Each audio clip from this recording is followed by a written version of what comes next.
नमस्कार दोस्तों, मैं हूं आपका फाइनेंशियल दोस्तों आज के अपने इस वीडियो में हम बात करेंगे एसबीआई ब्लू चिप फंड के बारे में। दोस्तों, हमारी कोशिश रहती है कि हम आपको सरल शब्दों में फंड की पूरी जानकारी दे सकें और आप यदि इस फंड में निवेश कर रहे हैं या करने की सोच रहे हैं तो यह वीडियो आपके लिए काफ़ी यूजफुल होगा। दोस्तों, वीडियो शुरू करने से पहले आपसे एक छोटी सी रिक्वेस्ट है कि अगर आपने हमारा चैनल अभी तक सब्सक्राइब नहीं किया है तो प्लीज़ इसे सब्सक्राइब करें। तो दोस्तों, चलिए आज का अपना वीडियो शुरू करते हैं। एसबीआई ब्लू चिप फंड, यह फंड एक लार्ज कैप कैटेगरी का फंड है। वहीं बात करें इसके लास्ट वर्किंग डे की एनएवी की, तो इसकी लास्ट वर्किंग डे की एनएवी रही थी वह रही थी 79 रुपीज़ 98 पैसे की, जो कि लास्ट वर्किंग डे 31 मार्च की थी। वहीं बात करें स्कीम डिटेल के बारे में, तो यह फंड एक ओपन एंडेड फंड है। ओपन एंडेड बेसिकली वह फंड होते हैं जिसमें आप कभी भी इन्वेस्टमेंट कर सकते हैं और कभी विड्रॉ कर सकते हैं। वहीं बात करें इस फंड के बेंचमार्क की, तो इस फंड का benchmark S&P BSE 100 total return index का रहने वाला है। वहीं बात करें इस फंड पे लगने वाले एग्जिट लोड की, तो यदि आप अपने पैसे को 1 साल से पहले विड्रॉ करते हैं तो इस पर आपका 1% का एग्जिट लोड लगेगा, और यदि 1 साल के बाद करते हैं तो इस पर किसी प्रकार का कोई एग्जिट लोड नहीं है। वहीं बात करें इस फंड के एक्सपेंस रेशियो की, तो इस फंड का एक्सपेंस रेशियो 1.55% का है। वहीं इस फंड के अंदर आप इन्वेस्टमेंट की बात करें तो सिर्फ 500 रुपये से एसआईपी में इन्वेस्टमेंट कर सकते हैं और लमसम के केस में आप 5000 रुपये से अपने निवेश की शुरुआत कर सकते हैं। वहीं यह फंड 2006 को लॉन्च हुआ था और इस फंड का अभी तक का जो एसेट अंडर मैनेजमेंट है वह 43,355 करोड़ रुपए का है। यदि इस फंड के अंदर किसी व्यक्ति ने 1 लाख रुपए का निवेश किया होता जब यह फंड लॉन्च हुआ था, तो आज उसकी वैल्यू 8 लाख रुपए तक होती। और यदि उसके अंदर वह एसआईपी करता जब ये फंड लॉन्च हुआ था, तो वो इस बीच के अंदर जो अपना अमाउंट इन्वेस्टमेंट करता है वह करता 2,19,000 रुपये, और इसकी आज की अगर करंट वैल्यू की बात करें तो 8,81,000 रुपये तक होते। यानी इसने एसआईपी में सालाना का 13% से ज़्यादा का रिटर्न दिया है। वहीं बात करें इसके पास्ट रिटर्न के बारे में, तो इस फंड ने पिछले 1 साल के अंदर लमसम के केस में 32% से ज़्यादा का रिटर्न दिया है। वहीं 2 सालों के अंदर 16% से ज़्यादा का रिटर्न दिया है, 3 सालों में 16% से ज़्यादा का रिटर्न दिया है और 5 सालों में 15% से ज़्यादा का रिटर्न दिया है।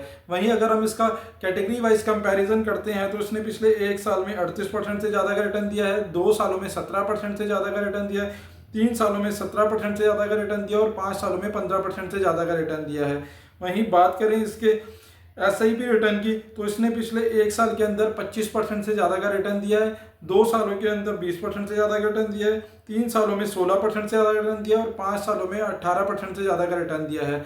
वहीं इसका भी अगर कैटेगरी वाइज बात करें तो उसने पिछले 1 साल में 35% से ज़्यादा का रिटर्न दिया है, 2 सालों में 24% से ज़्यादा का रिटर्न दिया है, 3 सालों में 18% से ज़्यादा का रिटर्न दिया है और 5 सालों में 18% से ज़्यादा का रिटर्न दिया है। हालांकि यह फंड पास्ट में तो काफ़ी अच्छा इसने परफॉर्म किया है, पर हाल ही के कुछ वर्षों के अंदर ये अपनी कैटेगरी को भी बीट नहीं कर पाया है। आप देख सकते हैं कि पिछले 5 सालों में ज़्यादातर टाइम ये अपनी कैटेगरी को बीट नहीं कर पाया, चाहे वह आप एसआईपी का केस ले लीजिए या लमसम का केस। क्योंकि जब भी हम किसी फंड के अंदर निवेश करते हैं तो हमारा मेन मोटो यही होता है कि हमारा फंड कैटेगरी वाइज रिटर्न से अच्छा रिटर्न दे। क्योंकि आप खुद ही समझ सकते हैं, जब 5 साल तक कोई चीज़ अगर गवर्नमेंट भी अच्छे से वर्क नहीं करती तो हम उसे दोबारा चुनते हुए सोचते हैं। तो इस लिहाज से अगर आपका फंड भी लगातार 4-5 साल तक अगर अच्छा परफॉर्मेंस नहीं कर रहा है तो आप या तो उस फंड को स्विच करके किसी दूसरी फंड के जा सकते हैं या फिर किसी दूसरी एएमसी में भी जा सकते हैं, क्योंकि 5 साल का टाइम पीरियड काफ़ी लंबा होता है। वहीं बात करें फंड मैनेजर की, तो उसकी फंड मैनेजर मिस सुहानी है। वहीं बात करें टॉप 5 सेक्टर एलोकेशन की, तो उसके अंदर बैंक्स प्राइवेट के अंदर 18.44% का इन्वेस्टमेंट किया गया है, ऑटो के अंदर 15.34% का इन्वेस्टमेंट किया गया है, वहीं कंज्यूमर नॉन ड्यूरेबल के अंदर 9.57% का इन्वेस्टमेंट किया गया है, हेल्थ केयर के अंदर 7.17% का इन्वेस्टमेंट किया गया है और एनबीएफसी के अंदर 6.42% का इन्वेस्टमेंट किया गया है। वहीं बात करें टॉप 5 कंपनी एलोकेशन की, तो इसके अंदर एचडीएफसी बैंक के अंदर 8.09% का इन्वेस्टमेंट किया गया है, आईसीआई बैंक के अंदर 7.78% का इन्वेस्टमेंट किया गया है, एलएनटी के अंदर 5.95% का इन्वेस्टमेंट किया गया है, इन्फोसिस के अंदर 4.59% का इन्वेस्टमेंट किया गया है और आईटीसी लिमिटेड के अंदर 4.59% का इन्वेस्टमेंट किया गया है। वहीं बात करें ओवरऑल इन्वेस्टमेंट की, तो उसके अंदर सबसे ज़्यादा पोर्शन लार्ज कैप के अंदर इन्वेस्टमेंट किया गया है, क्योंकि यह एक लार्ज कैप कैटेगरी का फंड है।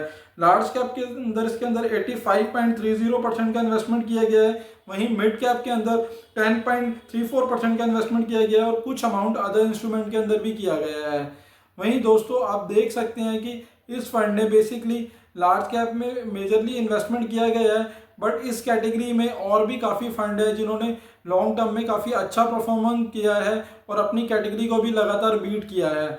इस लिहाज से अगर आप इस फंड के अंदर इन्वेस्टमेंट की सोच रहे हैं तो इन्वेस्टमेंट से पहले एक बार अपने फाइनेंशियल एडवाइजर से सलाह जरूर ले लें। और यदि आपको वीडियो अच्छा लगा हो तो प्लीज़ इसे लाइक शेयर करें, और चैनल अभी तक आपने सब्सक्राइब नहीं किया है तो प्लीज़ इसे सब्सक्राइब करें। साथ ही साथ अगर आप किसी भी म्यूचुअल फंड के अंदर इन्वेस्टमेंट करना चाहते हैं तो आप हमारे साथ जुड़कर भी निवेश की शुरुआत कर सकते हैं। डिस्क्रिप्शन में दिए गए नंबर पर आप हमसे व्हाट्सएप के थ्रू संपर्क कर सकते हैं। दोस्तों, आशा करता हूं मेरे द्वारा दी गई जानकारी आपके लिए उपयोगी सिद्ध होगी, और यदि आपको वीडियो अच्छा लगा हो तो प्लीज़ इसे लाइक शेयर करें, और चैनल अभी तक आपने सब्सक्राइब नहीं किया है तो प्लीज़ इसे सब्सक्राइब करें। धन्यवाद दोस्तों।